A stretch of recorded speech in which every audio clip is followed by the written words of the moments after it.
Pak Roni. Yang saya hormati juga Kepala BPPMB Jawa Barat, Katia Mewakili. Yang saya hormati Kepala BPPMBV Pertanian. Yang saya hormati juga Kepala BPPMBV BMTI. Kepala KCD wilayah 1 sampai 12. Dimanakah 13? Dimanakah berada bapak-bapak berada? Oh, di sana cuma satu, ada lagi sampai 13. Oh, ada. Ya. Yang saya hormati juga Kepala Bidang GTK Dinas Pendidikan Kabupaten Kota, Pak Kabid Sohibul Bait, yang kami pada saat mengurus guru, dan juga tentu yang saya cintai, saya banggakan pengurus KPPD Kabupaten Kota.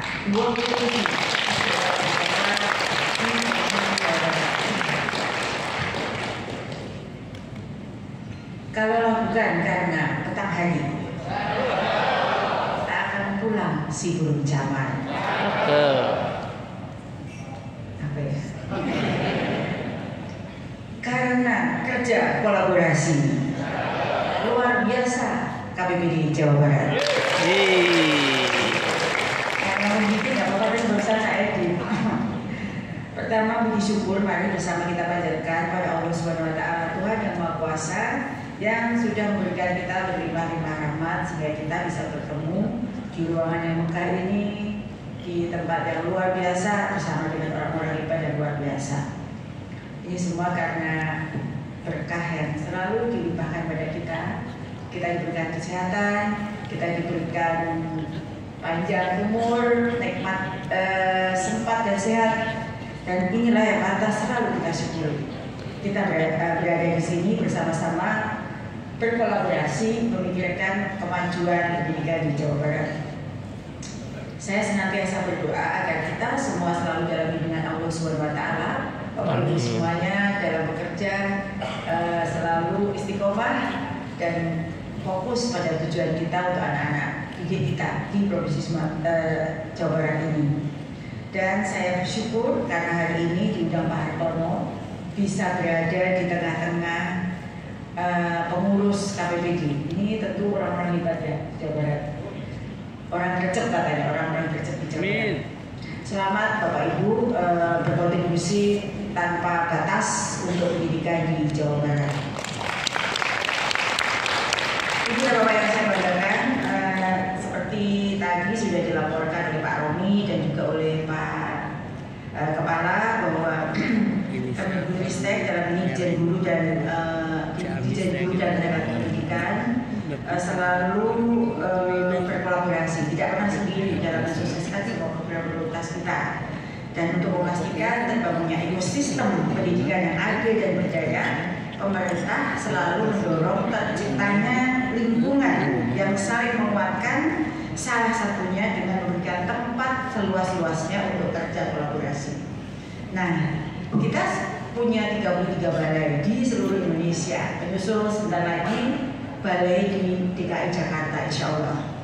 Nah, setiap balai itu punya ciri khas masing-masing, ada kekuatan lokal masing-masing, dan apa yang sudah dilakukan oleh Jawa Barat ini adalah inisiasi terbentuknya komunitas atau ekosistem yang berdaya dan saling menguatkan yang baru pertama kali di Indonesia.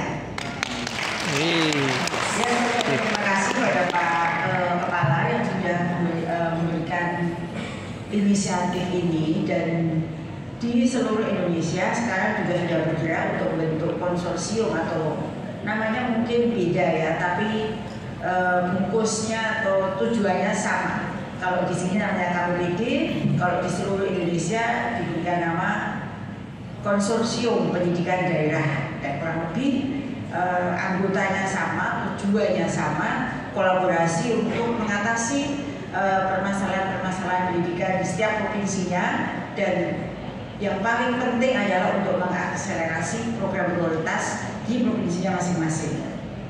Dan kalau di sini sudah ada, saya juga meminta kepada Pak Kepala untuk menambahkan LPTK, karena dia adalah salah satu mitra dalam pemenuhan salah dua program prioritas kita. Bapak Ibu yang saya hormati, beberapa program prioritas yang harus diakselerasi untuk tahun 2024 ini mungkin akan saya sampaikan secara sekilas sebagai gambaran ya, kira-kira perencanaan dalam 1 tahun ini apa yang harus diselaraskan oleh setiap KPPD.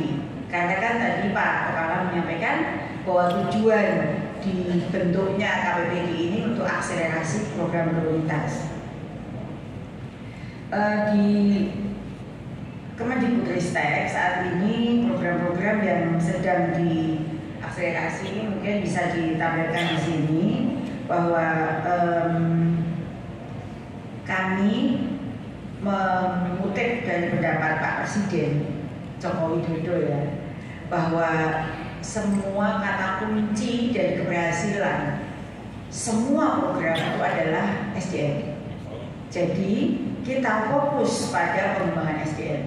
Katakanlah kita punya sarana-prasarana yang luar biasa, tapi kalau SDM-nya tidak akseleratif, tidak maju, maka sarana-prasarana itu tidak akan bisa berdaya dengan baik.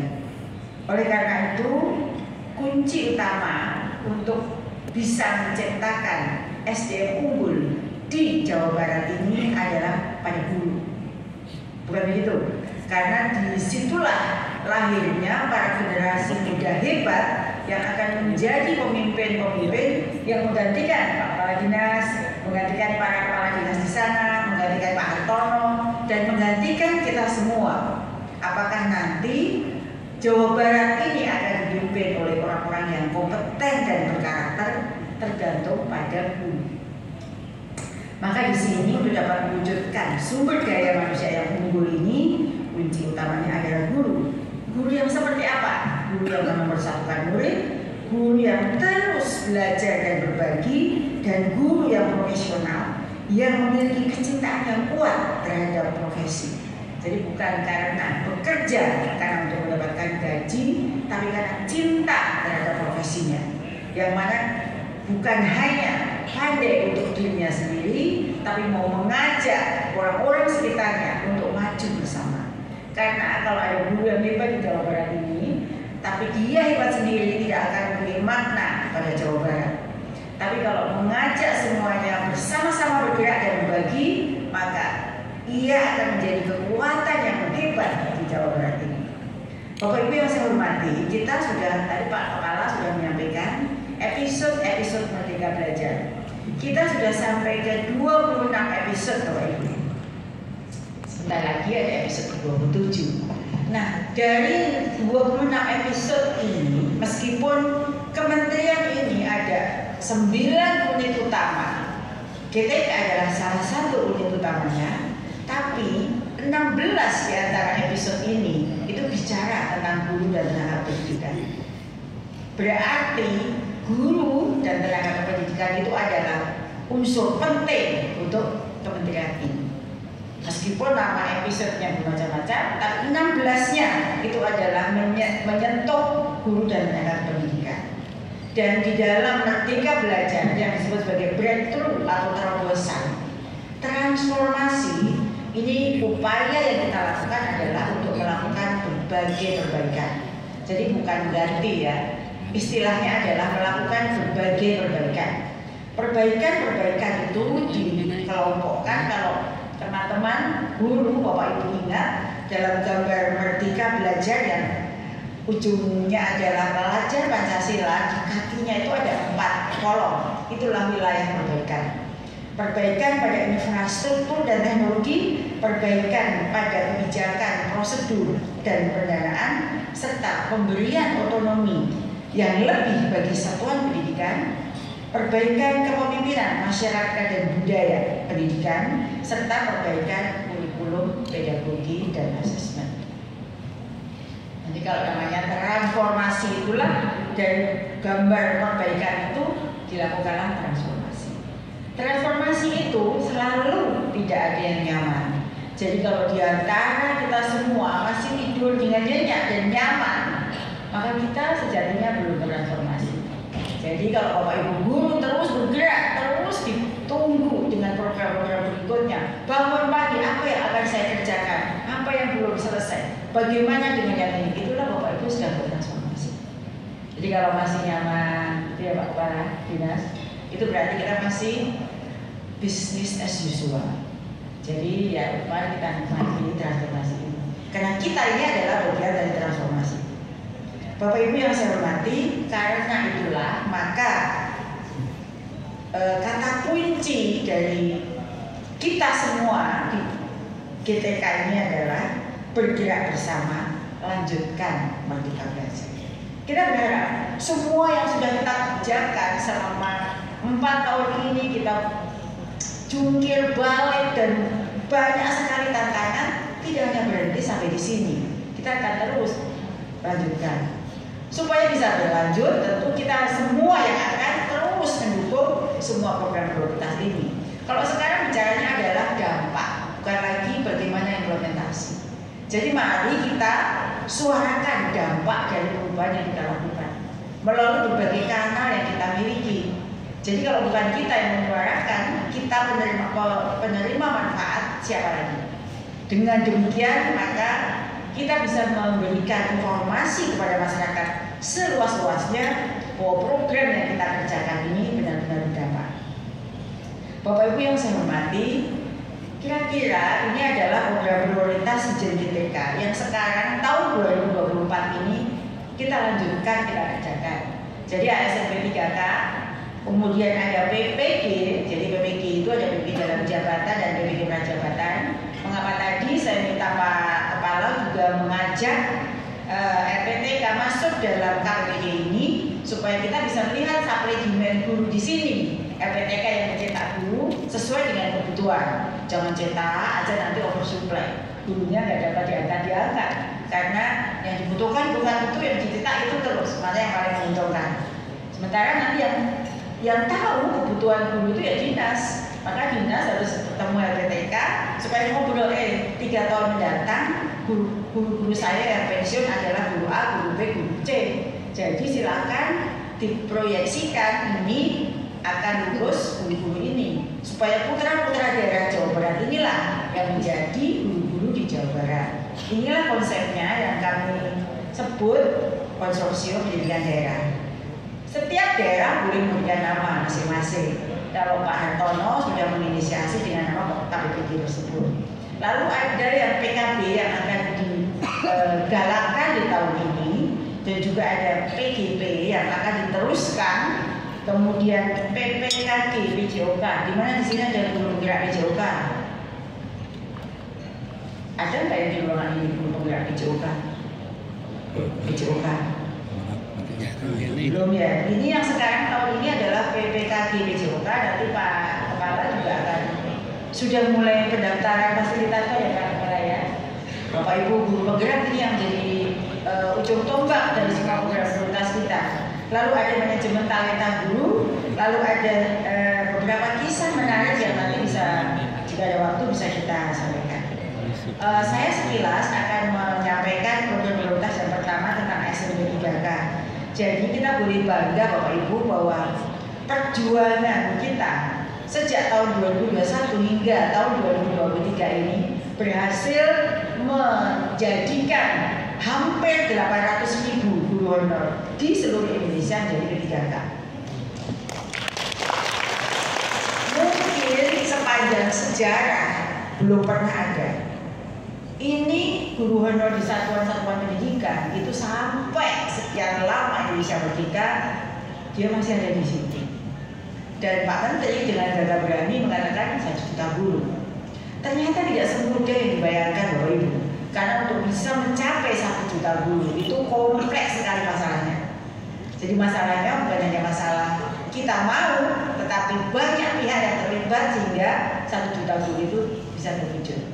Tapi berkat kolaborasi antara GTK, Kemendikbudristek dengan Dinas Pendidikan BKG, maka terwujudlah hampir 800.000.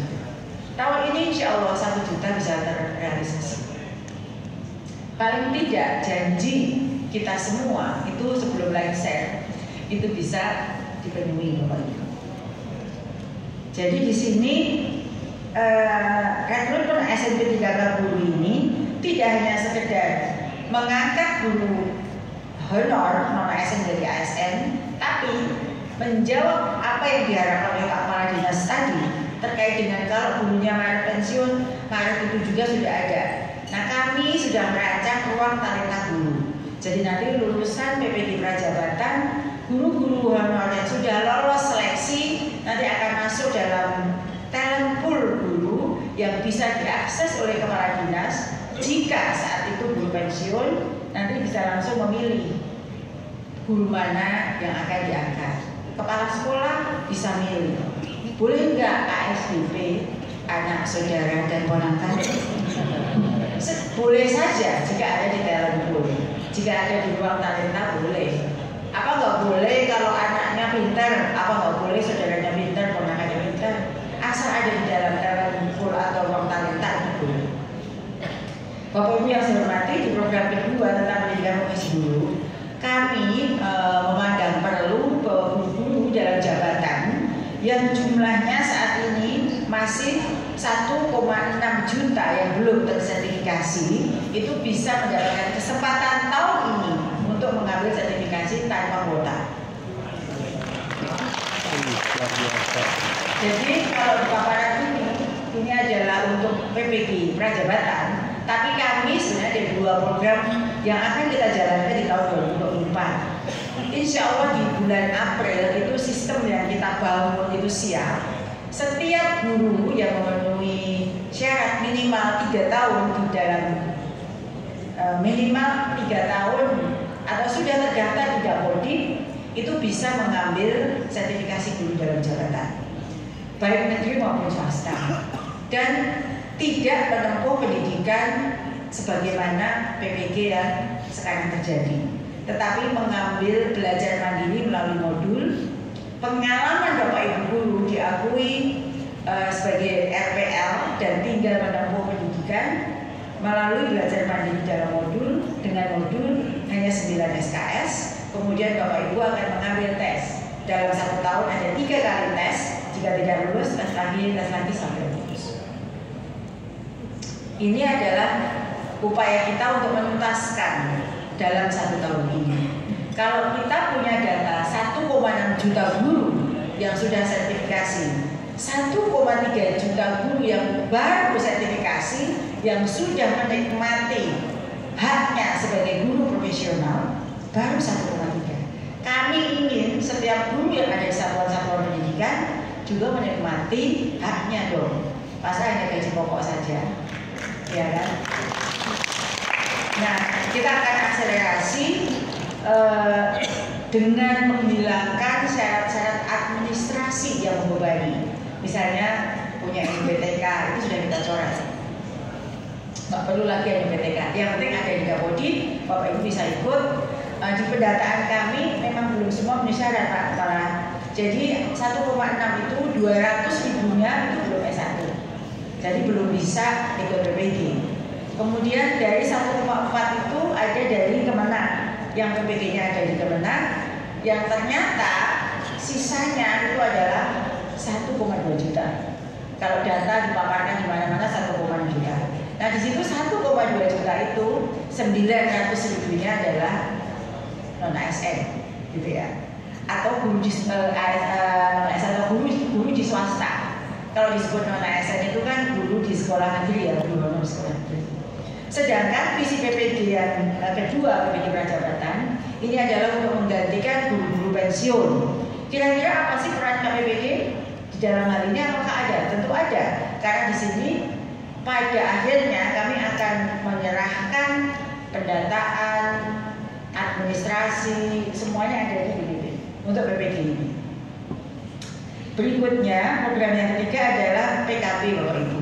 Jadi setelah 1,5 tahun Balai Guru Penggerak itu berdiri, kami tahun ini berharap Balai Guru Penggerak dan Balai Besar Guru Penggerak itu menjalankan fungsi sebagaimana tusinya, yaitu melakukan pengembangan kompetensi berkelanjutan bagi guru. Caranya bagaimana? Jadi tentu para penggerak ini akan juga mengakselerasi. Pertama, ketika PKB itu bukan saya pengen apa daftar ke pelatihan, bukan, tapi sudahkah semua mencoba refleksi kompetensi di PMN? Setelah mengisi refleksi kompetensi itu tidak ada dampak apapun, tapi Bapak Ibu guru akan mendapatkan rapor secara mandiri karena mengukur diri sendiri.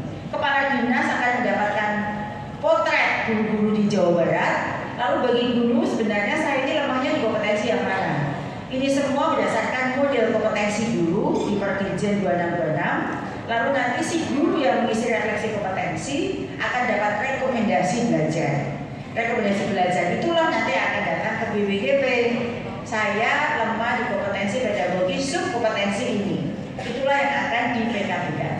Jadi PKB di sini berdasarkan peta, bukan karena saya ingin apa, saya berlomba-lomba ikut pelatihan apa. Ini yang kami minta bantu para pengurus untuk mengakselerasi, dimulai dari diri Bapak Ibu sendiri semua mencoba refleksi kompetensi, nanti mengajak guru lain. Selanjutnya yang keempat adalah pendidikan guru penggerak. Jadi tadi saya sudah dapat informasi dari Pak Kepala bahwa Pak Hartono sudah banyak guru penggerak di Jawa Barat ini yang diangkat jadi kepala sekolah dan pengawas. Tapi Pak Kepala Dinas juga menyampaikan perlu diakselerasi kembali. Jadi guru penggerak ini selain dia akan jadi kepala sekolah, dia bisa menjadi pengawas sekolah, dan dia juga bisa mendapatkan penugasan di bidang pendidikan lainnya. Salah satunya menjadi anggota KPPD, penggerak komunitas di KPPD, menjadi instruktur di PPG, menjadi instruktur pelatihan fasilitator di pelatihan guru BCOK, dan masih banyak lagi yang kami sangat membutuhkan guru penggerak ini untuk diberdayakan oleh Pak Kepala Balai maupun Kepala Dinas. Saya menggaransi guru-guru ini adalah guru-guru hebat yang siap bergerak tanpa pamrih untuk dapat memajukan pendidikan di Jawa Barat ini. Dan kami ingin Pak Kepala Dinas, baik Kepala Dinas Provinsi maupun Kabupaten Kota, untuk jika dibutuhkan kepala sekolah atau pengawas di daerah Bapak Ibu, ini adalah satu-satunya syarat untuk jadi kepala sekolah dan pengawas sekolah, karena diklat calon kepala sekolah itu sudah tidak ada lagi. Tapi jika masih ada lulusan diklat cakrab, dipersilakan untuk diangkat. Dia mempunyai kedudukan yang setara dengan pendidikan guru penggerak. Kemudian yang kelima terkait dengan program PKG BCOK yang akan kita implementasikan di tahun ini. Ini dimulai dari 6.000 guru penggerak BCOK, lalu mengimbaskan kepada 60.000 lagi guru-guru olahraga yang lain, baik di sekolah satuan pendidikan sekolah dasar, menengah pertama maupun SMA SMK. Dan ini juga tentu Pak Kepala Balai dan jajaran tidak akan bisa bekerja sendiri, perlu akselerasi dari konsorsium atau KPPD seperti yang ada di Jawa Barat ini. Kemudian berikutnya adalah pengelolaan kinerja guru dari kepala sekolah. Bapak Ibu, saya berterima kasih kepada Bapak Ibu semua. Di Jawa Barat ini sudah 95% guru-guru sudah melakukan pengelolaan kinerja di PMN. Ini capaian yang luar biasa. Kita baru luncurkan tanggal 19 Desember dan 1 bulan setelahnya, 2 bulan hingga saat ini 95% sudah melakukan perencanaan dan sekarang sedang proses observasi. Bapak Ibu yang saya hormati, mohon maaf jika ini menambah pekerjaan Bapak Ibu. Tapi ingat bahwa sebagai ASN, sebelum ada pengelolaan kinerja di PMN pun, Bapak Ibu juga sudah melakukan SKP. Dan SKP-nya itu secara cetak. Dan sekarang dipermudah dengan menggunakan platform. Seharusnya tidak menambah beban administrasi Bapak Ibu. Saya mohon kepada Dinas Pendidikan, sudah ada SEP antara Kemendikbudristek dengan Kepala BKN untuk cukup satu platform PMN. Nanti datanya semua akan mengalir di kinerja. Dan jika daerah itu menggunakan data di kinerja untuk membayarkan TPP, saat ini kami mengidentifikasi ada 28 dinas yang membayarkan TPP pada guru-gurunya, data sudah mengalir. Jadi jika sekarang guru-guru masih mengisi 2 aplikasi, mohon kiranya untuk semester depan cukup 1 aplikasi.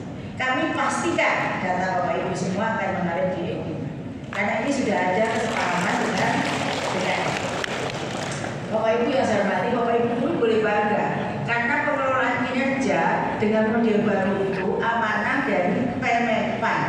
Dari semua jabatan fungsional, baru guru yang sudah menerapkan. Padahal jabatan fungsional di Indonesia ini banyak sekali. Jadi sayangnya yang kebelet cepat. Sehingga inilah kita sekarang sudah melakukan pengelolaan kinerja. Dan jangan ini dianggap sebagai beban administrasi. Karena seharusnya 32 poin itu cukup dengan apa yang Bapak Ibu guru gerak lakukan, itu sudah lebih dari cukup. Gak usah berburu sertifikat kesana sini, karena itu bukan penilaian, itu hanya pertimbangan. Pertimbangan bahwa setiap guru wajib melakukan pengembangan kompetensi. Buktinya apa? Melakukan pengembangan kompetensi sesuai dengan kebutuhan, dan itu tidak dinilai. Yang dinilai adalah pembelajaran Bapak Ibu di kelas. Ingat itu saja. Dan kami mohon sekali lagi, mulai semester depan Bapak Ibu guru ini tidak lagi mengisi 2 aplikasi, supaya tidak merasa kok aplikasi terus. Padahal ini sebenarnya itu maksud kami ini untuk membantu guru. Tidak lagi fotokopi, tidak lagi kirim berkas di dinas, tidak lagi ada tumpukan PAK tebal-tebal. Cukup melihat mencetak, cetak.